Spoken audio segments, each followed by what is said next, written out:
izin Pak terkait soal PSBB lanjutan seperti apa Pak? Kita tadi sebetulnya kan kita rancang bangun PSBB kali ini juga bagaimana kegiatan ekonomi masyarakat tidak terganggu. PSBB 1 sampai 6 itu kemarin kan serba tidak boleh. Sekarang kita pertimbangan bagi yang risikonya rendah atau sedang bisa kita berikan pengecualian. Ada berapa daftar yang kita punya, mana yang risiko sedang, rendah, dan sangat rendah. Yang berikutnya juga poin-poin itu harus kita atur. Ya, secara teknis nanti diserahkan kepada kota kabupaten sesuai kondisi objektif yang masih. Tadi kita dengan Kapolres kumpul Tangerang Raya, kita berbincang-bincang sehingga saya dapat banyak masukan tentang, karena jangan sampai nanti kelonggaran dijadikan sebagai pelanggaran. Banten ini kan sudah cukup bagus. Kita dari awal juga tidak menggunakan kata new normal. Kita selalu bilang bahwa kita harus, masyarakat bisa mengadaptasi diri.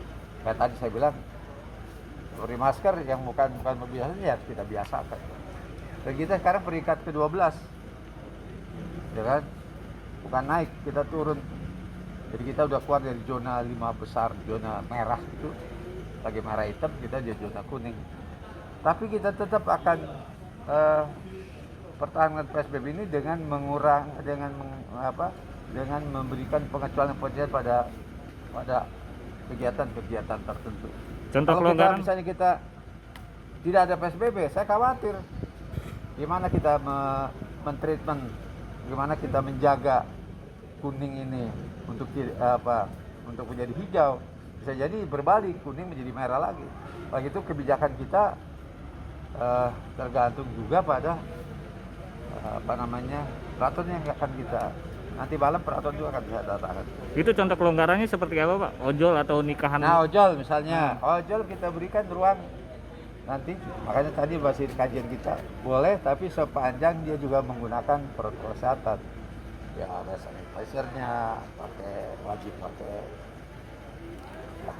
masker, kalau perlu pakai yang saya punya, penumpangnya juga perlu ada semacam perbatasan, walaupun dia ada ruangan terbatas boleh, tapi ini yang kita lagi susun sekarang.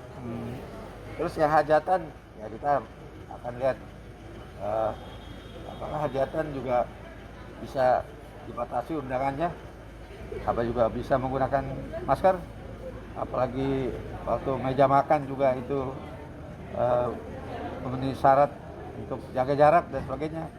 Nah, ini akan kita buat formulasinya. Tapi paling tidak yang punya resiko tinggi kita harus tetap amankan. Dan sampai kita membuat aturan, akhirnya jadi aturan yang kita buat berbalik kepada kerja keras yang sudah kita lakukan menjadi sia-sia. Kalau tempat wisata sendiri gimana Pak? Ada pembukaan atau? Inilah kadang kebijakan di pusat itu seperti bioskop. Ya, kalau saya kan lihat bioskop kan risiko tinggi ya, tapi kan konsepnya juga dengan, dan tergantung tadi, maka saya bilang sama kepolisian, siap nggak mengamankan kebijakan PSBB yang akan kita, siap Pak, kami punya tenaga, siap nggak mengawasi, kami siap. Oke, kalau siap nanti kita buat peraturan-peraturan yang memang kayak wisata, mesti ada yang ngawasi. Kita buka misalnya wisata dengan proses, tapi tetap harus ada polisi yang ngawasi. Dan tadi saya nanyakan kesiapan polisi di Tangerang, kami siap untuk mengawasi itu, kami punya cukup. Nah, ya oke kalau begitu. Nanti akan kita sampaikan hasil dari diskusi ini, hasil dari PSBB yang akan membuat aturan-aturan yang kita bisa sesuaikan, ya harus kita sosialisasi, kita sampaikan. Info tanggal 29 bioskop dibuka, apa berlaku di Banten juga Pak?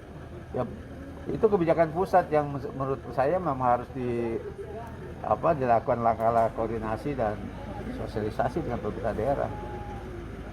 Jangan hanya mengejar untuk kepentingan ekonomi semata, karena kalau kita hanya salah